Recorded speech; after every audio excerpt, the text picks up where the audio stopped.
Well, hello and welcome to the new upshifter video. And look at this autumn weather we have. And this car over here is the MG HS. I've already tested the plug-in hybrid variant of this car, the EHS. And this is a normal petrol-powered variant. It has a front-wheel drive. It's a normal mid-size SUV. So we have this very nice and lively blue color, which I quite like, although some people don't find it very elegant with this car. And in terms of design, well, it's a usual what you can expect with this sort of car. Maybe the biggest or the best thing is this big grille in the front that you have. You of course also have the LED lights. They are not matrix LED, but they still work quite well in the night. They are very strong. So yeah, let's go around. We also have fog lights down here. The aerodynamic coefficient is quite big. It's around 0.3. So not the most aero efficient car. If we go around, we have, what are these? I think 18-inch wheels with the tires 235/50. So quite a wide tire. There are some of the competitors that have a little bit thinner tires. And in terms of suspension, we have McPherson in the front and Multilink at the back. We have some positive caster also here, caster geometry, and there is a negative caster, I think. Yeah, that's negative caster in the rear. Now, of course, we have winter tires. These are Bridgestone Blizzak, so they are pretty good winter tires. Now let's go. Oh, although one more thing from the side, I don't like the design of the car from the side because it looks sort of a little bit unbalanced. You have a very short overhang here in the back and rather longer one here at the front, so it looks kind of unbalanced, like it's leaning towards the front. Yeah, but the rear of the car is the part of the car that I like in terms of design a little bit more. So it looks more compact. You also have two real exhaust pipes. So of course this is not the exhaust pipe itself. There is a smaller pipe inside, but at least it's real, unlike some cars like Audi and stuff like this. So let's go into the boot, which is electrically controlled. It isn't the smoothest when it's closing, but that's okay. So what we get here is 580 liters of the boot, which it doesn't look now, but if I put this floor up, now it looks like it could be 580 liters in capacity in total. The nice thing in the boot is that you have nice quality carpeting here. You have some straps, LED lights, but what you are missing though is some hooks to hook some bags up. So yeah, yeah, quite nice. You also have reversing camera. You have 360-degree view camera around the car. So let's now check the space in the rear, which is quite generous, I have to say. Really it is. I have sufficient space for my knees, very good space also for my feet, and also for the head. Amazing space, even though there is a panorama, I still have huge space above my head, which is great. So it's very spacious, and in terms of comfort, I have air vents for the air conditioning here, two USB-A ports for charging, and an armrest with cup holders, and an additional space, which is really great. It reminds me a little bit of Mazda cars. And also here in the door you have a speaker and a really big door bin for the bottle, which is great. And also for stepping in and out, the doors are really wide. So yeah, it's really good to be driven in the back. Let's now have a look at the business end of the car, which is the engine. So this car, where is it? So this car weighs 1610 kilos. It is quite a bit lighter than what the plug-in hybrid variant of course had. But what we have under the bonnet, oh, here it is. Nice thing, we have hydraulic holders of the bonnet. So what we have here is a 1.5 liter engine, TGI engine, so turbocharged engine, producing 160 horsepower and 250 newton meters, combined with 7-speed dual clutch automatic gearbox. So yeah, more of how it handles with the car in the drive, but yeah, just to let you know, and it powers only the front wheels. there is no way to get a four-wheel drive version of the car. So yeah, but in terms of engine bay, there is loads of space here, so probably the mechanics will be quite happy when they have to service this car. Yeah, so that would be about it to the walk around of the MG HS, but what the car is of course about is the driving, so let's take it further down the road and let's drive it.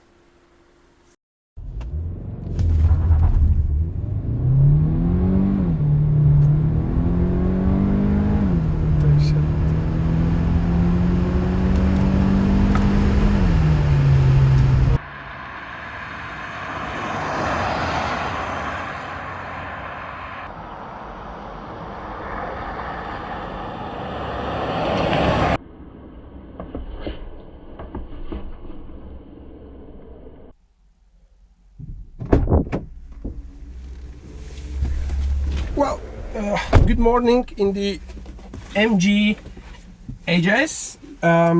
So yeah, welcome inside in this mid-class SUV. I tested the EHS, the plug-in hybrid version of this car, and well, I have to say, I think the sitting position is slightly different, slightly taller. I feel to be a little bit more high up than I was in the EHS. So, but anyway, let's start the car because it's freezing outside. Let's turn off the music as well. And well, the interior is actually pretty nice, I have to say.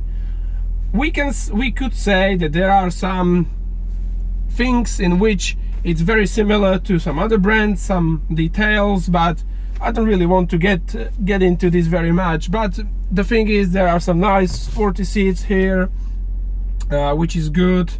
They are combined leather and this sort of, I think it's Alcantara or maybe suede, but mostly it's this synthetic leather. They are quite cold now in the morning, I have to say. Yeah, generally it's okay. Even this infotainment is much better than it was in the it was the ZS. It is okay actually in these bigger models. And there are also shortcut buttons, so it can take you very quickly to the settings of the car, the climate control, which you have to set through the display, which is kind of annoying a little bit, but yeah, it's a normal thing nowadays. And then here in the middle console you have of course the gear selector. You have D and sport mode for the gearbox. You don't have driving modes as such. You only have sport mode for the gearbox. And you can turn off the start and stop very quickly with the button. You can turn on the 360-degree camera, which looks like this. You have 4 angles to look from the above, and you can also open the boot from here, which is handy. You have some 2 cup holders, one smaller, one bigger, some place for I don't know what, maybe a phone here, and you have a decently sized armrest. Yeah, which is sort of very tight and very difficult to close.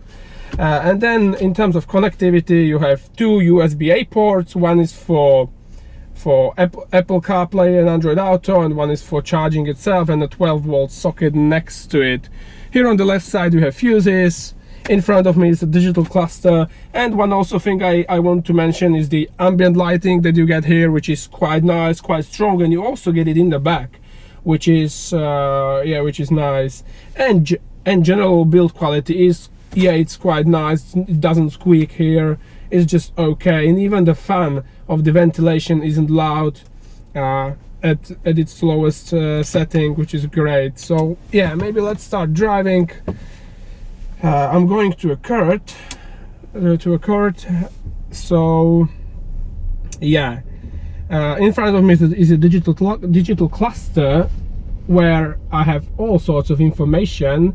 It's not as, in terms of design, it's not as customizable as with the European manufacturers or the Korean ones, but it gives you a decent amount of information. So here I have my trip time, the trip distance, the average fuel consumption, which is 7.4. So I did combined motorway and B-road, 6.9 liters. So I don't think it's the the greatest number you can get. I mean, the car weighs 1610 kilos, you have 7-speed dual clutch, 160 horsepower, I think 250 Newton meters, I'm not so sure, I would need to check, but yeah, that's the thing with the SUVs, you always get higher fuel consumption than if you would buy a normal regular car. The one good thing, although I have to say, in this, what an idiot, in these cold days, is the car starts to heat up the interior very fast, which is a really nice thing. Really, 2-3 minutes it starts heating, so that's a very nice thing. I also did the test of noise, and now I have it a little bit mixed in my head, but I think it was like 62-63 decibels on the motorway at 130 at my nosy bit of road, which is, you know, it's nothing spectacular, it's really okay, it's doable. So, oh, these people here, honestly. So, the gearbox here is dual clutch, 7-speed, but I have to say, driving particularly these few days in the city, it is not the greatest gearbox for driving around, because it's very hesitant when to initiate the clutch, moving in the, particularly it doesn't like moving in a traffic jam. It really revs the engine high up on the first gear, where it could easily already have changed into second and save fuel. So it is really quite hesitant in the city. Yeah, but overall it's quite okay. Then another thing, there is like this turbo lag, which the engine gets up at around 1800 RPM, but very sort of vigorously, which is not the smoothest that you can get. Okay, here I need to connect to the motorway.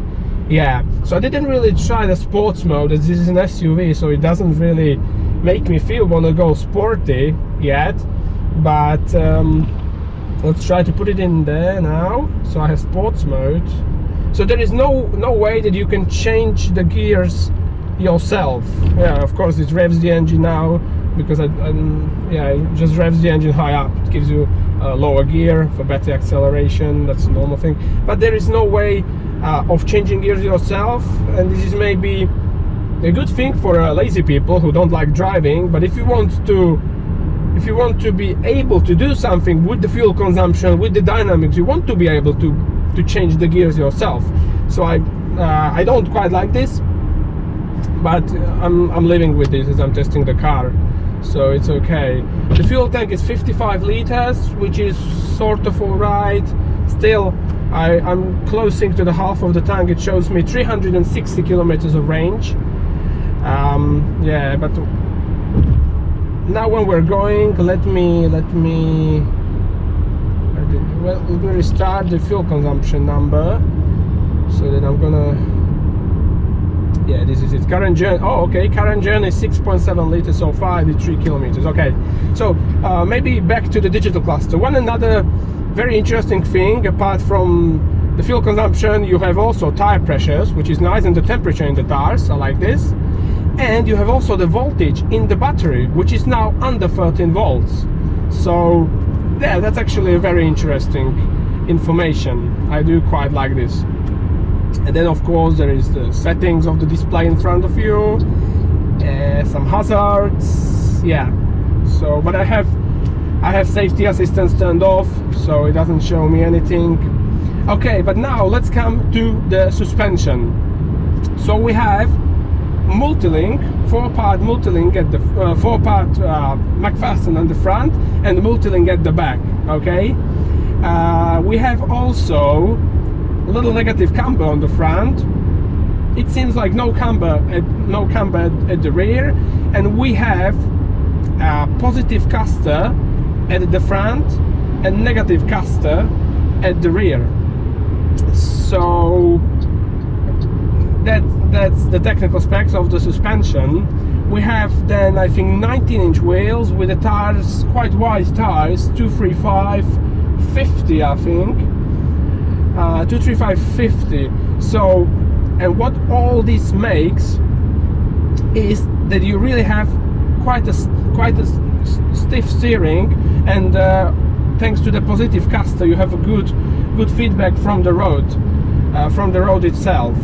But then another thing I want to say is that the car seems also, in terms of design, quite unbalanced. So it's overhang in the front, it's much longer than at the back. So it looks like it's leaning towards the front, and also the engine is mounted in front of the front axle. So yeah, it's quite an unbalanced car, I would say. So one thing they tried to do to make it a little bit less balanced is also the different tire pressures in the tire. So you have 2.5 at the front and only 2.1 at the rear, which then sort of makes the drive a little bit more balanced, because the rear is a little softer, you know. But then another thing into this is the damping. So we have very soft dampers, and it seems also the springs at the front, and the setup at the rear is quite good actually. They are not as soft. They are they are a little bit stiffer. So yeah, I have to say, in terms of suspension, it is a car only for people who like a comfort, but then they don't care about the driving characteristic and the safety of the suspension, because the car is just wobbling at the front, like all the time. Even on a reasonably smooth road, it's bouncing like this and pitching around. So yeah, it feels quite unstable, I have to say. Like now there was a little compression and it went like woo, and then bouncing 2-3 times. I told my friend actually that it's a very similar setup than to what Skodas have. The Skodas with their standard suspension, they tend to float like this at the front, and I do think that is not the right way to be driven around, because when cornering at higher speeds it can really destabilize the car. So I really don't like the suspension. I'm actually very surprised by the suspension, because in the plug-in hybrid, the EHS, it was much stiffer. The damping was much better controlled. Probably also because you have much more power there. You have 250 something horsepower there. So yeah, I'm very surprised how different the suspension within the same car, just different powertrain, can be.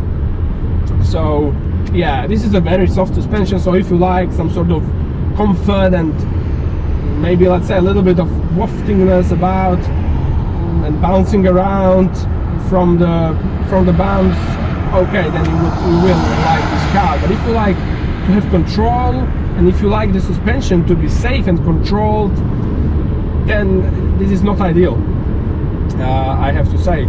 So yeah, but now I'm doing 110 at 2.2 thousand RPM.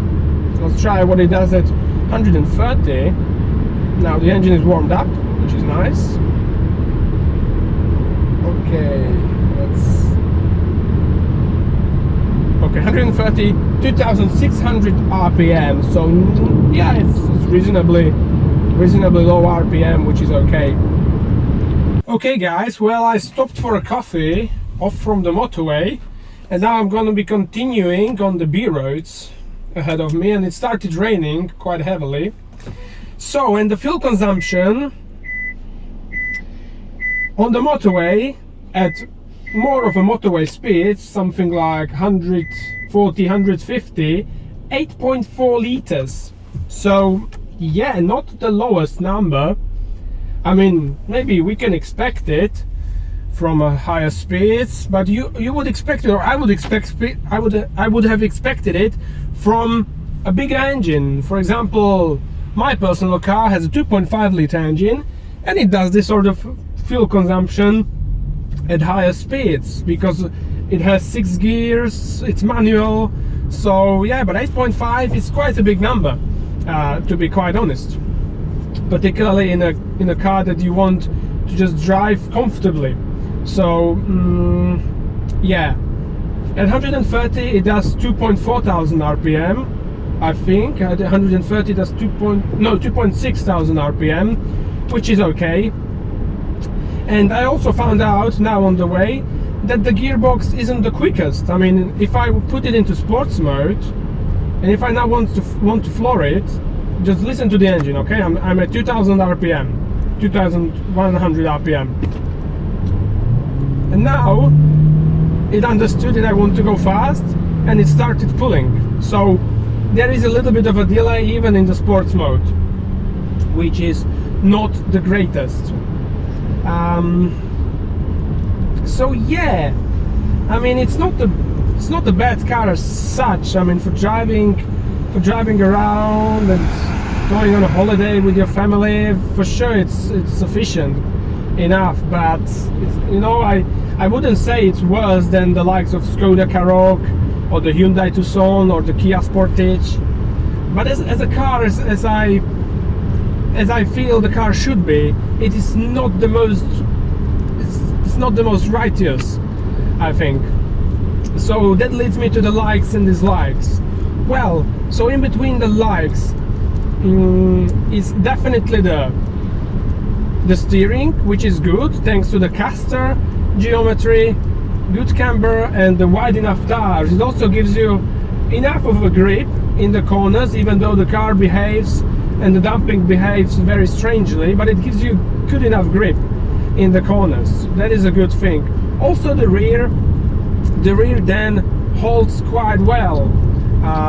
The rear doesn't bounce too much. I didn't try it when it was fully loaded, but so far the rear is quite okay, I have to say.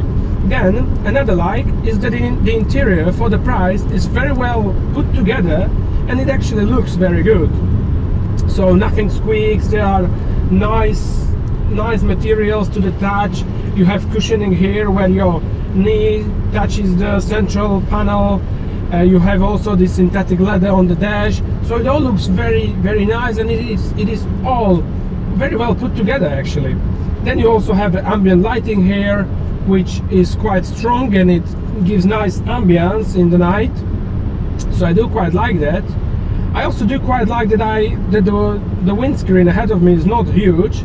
It's quite compact, and the panoramic sunroof, which is in this exclusive model, is really huge. And even when you open it up, you have a huge space opened up, and it gets very airy inside.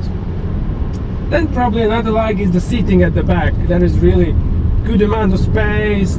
The central armrest has some practical solutions. Apart from the cup holders, there is also an additional storage space, which is good. And the boot is just about enough in this class. Yeah, and then maybe another like the engine, when it starts pulling, it is okay. It's really not bad. The dynamics of the car, even though the top speed is only 190, but it's very doable. Yeah, but then the dislikes. The first dislike definitely is the dumping at the front, which is really quite bad, or I would say not ideal, because many people own the cars like Skodas, and I would really say the Skoda is very similar in its standard damping as this car. So very sort of soft and wobbly and bouncy. So yeah, that's not the best thing, and it's also not the safest thing, because it's the last thing you want when driving fast on the motorway, and when there is a bump and angulation in the corner.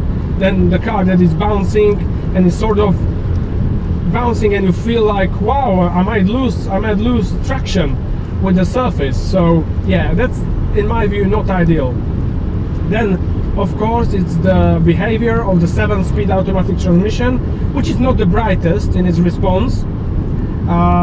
The gearing it's quite long geared, which is okay. It's quite long geared, so that's fine, but it's not the brightest, and you don't have a manual option to change the gears yourself. And the sitting position, well, I wouldn't say it's that bad, because this is an SUV and people in the SUVs wants to sit sit quite high, but I can definitely imagine, and I was sitting in this class SUVs where you can sit marginally lower and sportier than in this car. Yeah, and then to finish it off, I would say, and come back to the likes, the biggest like of this car is its price, because let me check what is the lowest specification price, but you can get this car in the lowest spec with a manual called the Motion for 26,900 euros, which is really good. 26,000 for this sort of big of a car, which the SUV owners want from their car to be quite big and sitting quite high. Yeah, it's quite a good price. And this top of the line model called Exclusive costs 31,790 euros, which is really not bad, even when compared to its competitors from other brands. So the price is really a great thing. But as I was looking at that, maybe I found another slight negative, is that you cannot get four-wheel drive with this car, and you can get four-wheel drive with some of its competitors. So yeah, that's a little bit of a drawback with the price. So the price is great, but the drawback is you don't get four-wheel drive. So yeah, I think that would be it to the MG HS. I was quite surprised that how different it can be in terms of it's the same car, but the EHS, the plug-in hybrid, was very different in its damping. And well, it's quite a normal car. I mean, it's not a car that would catch my heart or anything, but it's a normal usable car. And if you're after a mid-size SUV, this is definitely a great value for your money. So yeah, that would be it. And more videos of course are coming very soon, and I hope to see you in the very next one. In the meantime, goodbye.